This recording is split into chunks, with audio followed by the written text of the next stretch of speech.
Good morning, class 9. Today we will start topic energy. Energy क्या होती है? That is the capacity to do work.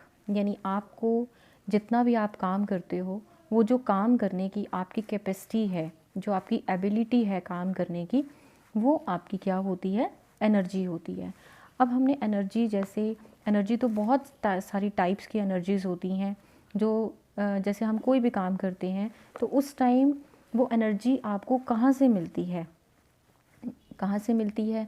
आप खाना खाते हो, खाना खाने से आपको उसके अंदर जो न्यूट्रिएंट्स होते हैं वो सब मिलते हैं और उससे आपको एनर्जी मिलती है। आप ऑक्सीजन लेते हो, उससे आपको एनर्जी मिलती है। तो ऐसे बहुत सारी ऐसी फॉर्म्स ऑफ एनर्जीज़ होती हैं जो जैसे इलेक्ट्रिक एनर्जी है, न्यूक्लियर एनर्जी है, केमिकल एनर्जी है, काइनेटिक एनर्जी है, पोटेंशियल एनर्जी है। ऐसे बहुत सारी डिफरेंट टाइप की एनर्जीज़ होती हैं। और सन जो होता है वो बिगेस्ट नेचुरल सोर्स होता है आपको एनर्जी का, जिससे हमें एनर्जी मिलती है। तो यहाँ पर अब ऐसे जो एनर्जी वर्ड है वो तो सिर्फ हमें यही एक्सप्लेन करता है कि हमारे काम करने की कितनी एबिलिटी होती है। तो जो object, the object which does the work, जो ऑब्जेक्ट काम करती है, जैसे अब आपने सारा दिन काम किया तो आप थक जाते हो, तो दैट मीन्स आपकी एनर्जी जो है वो लूज़ हो गई है, आपकी एनर्जी का लॉस हो गया है। यानी वो एनर्जी आपने अपने काम में लगा दी। तो अब आपने एनर्जी को लॉस कर दिया, लेकिन वो जो एनर्जी थी वो आपके काम में खर्च हो गई। यानी वर्क इज़ डन, जो आपने काम किया वो एनर्जी वो गेन कर लेता है। यानी जो आप काम कर रहे हो तो आपने अपनी एनर्जी को लूज़ किया, और जो काम हो गया उसने उस एनर्जी को, आपकी एनर्जी को गेन कर लिया। तो इस तरीके से एनर्जी ट्रांसफॉर्मेशन जो है वो चलते रहते हैं।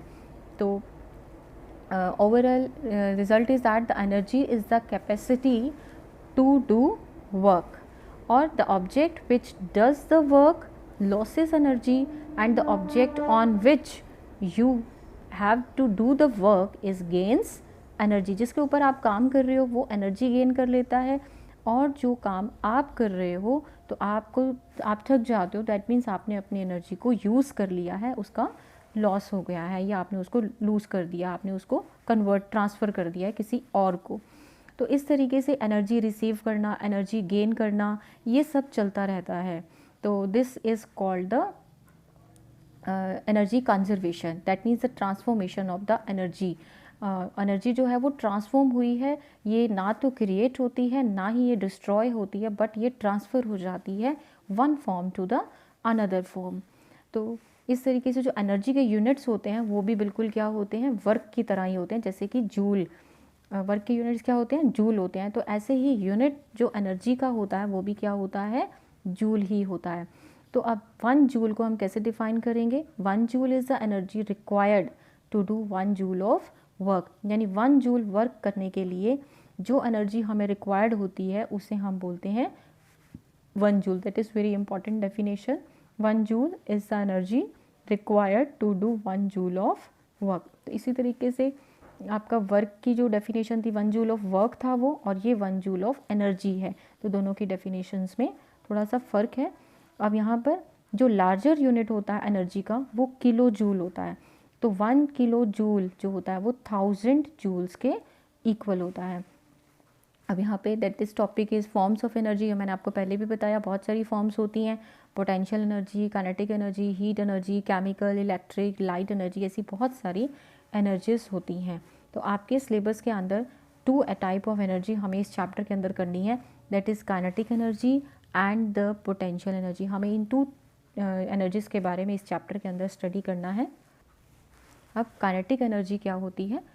देखो, अगर कोई भी बॉडी मूविंग बॉडी है, अगर कोई भी ऑब्जेक्ट मूव कर रही है तो इसका मतलब उसके अंदर काइनेटिक एनर्जी होती है।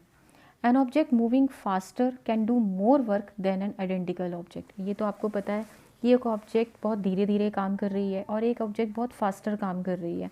तो जो ऑब्जेक्ट बहुत मूविंग, जो बहुत तेज़ तेज़ फास्ट कर रही है, वो बहुत जल्दी ही अपना काम ख़त्म कर सकती है रिलेटिवली टू स्लो, जितना कि वो स्लो वाली नहीं कर सकती है। अब जैसे ही बुलेट फायर करना है, विंड ब्लो हो रही है, व्हील रोटेट कर रहा है, या स्टोन अपनी स्पीडिंग स्पीड से अपनी स्पीडिंग स्टोन है, वो क्या कर रहे हैं, ये सब वर्क हो रहा है, लेकिन कैसे हो रहा है, कौन सी एनर्जी से हो रहा है, काइनेटिक एनर्जी से वर्क हो रहा है।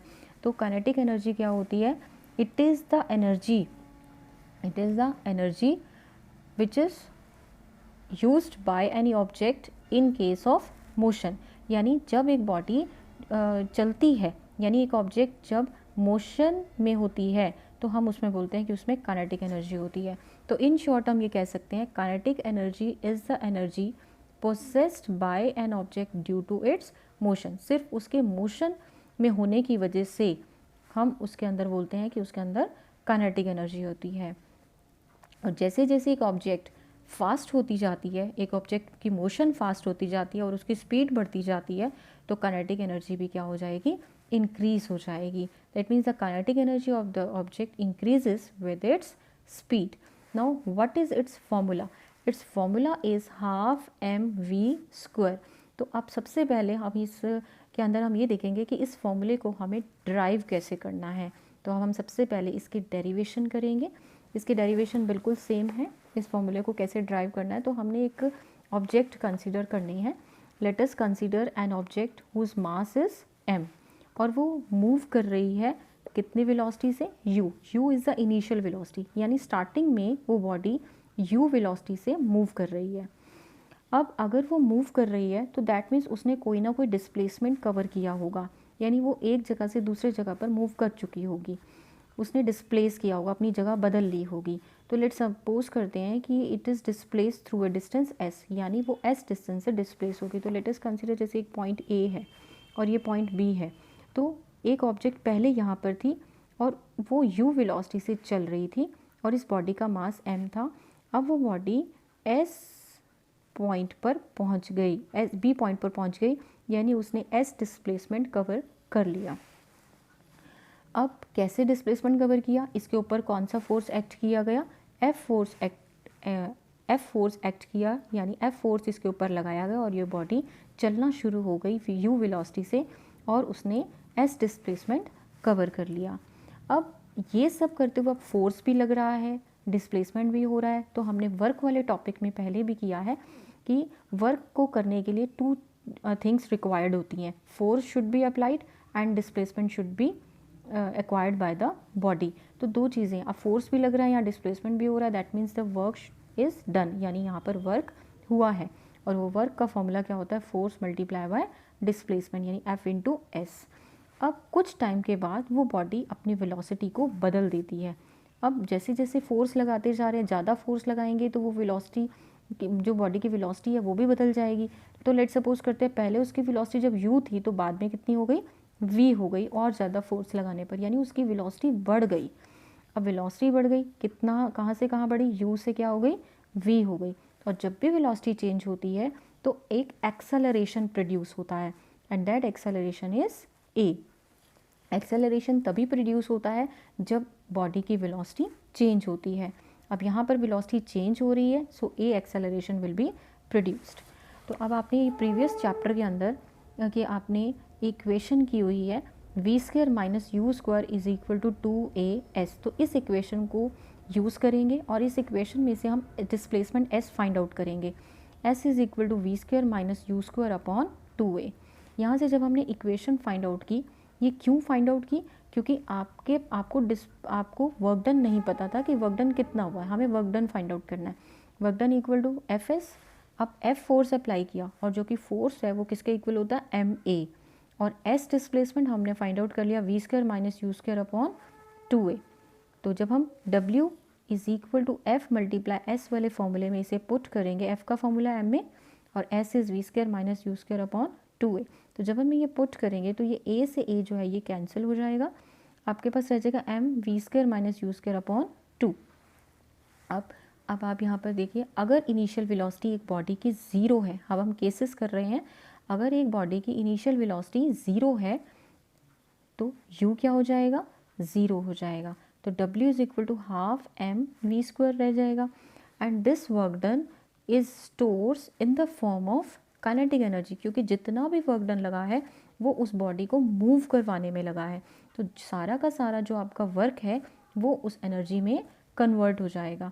स्टोर हो जाएगा. That means the work is stores in the form of kinetic energy which is given by half M V square. यानी this work done is equal to kinetic energy E K. This is the symbol representation of the kinetic energy. E is the energy and K is for kinetic. तो कौन सी energy हो गई? Kinetic energy is equal to half M V square.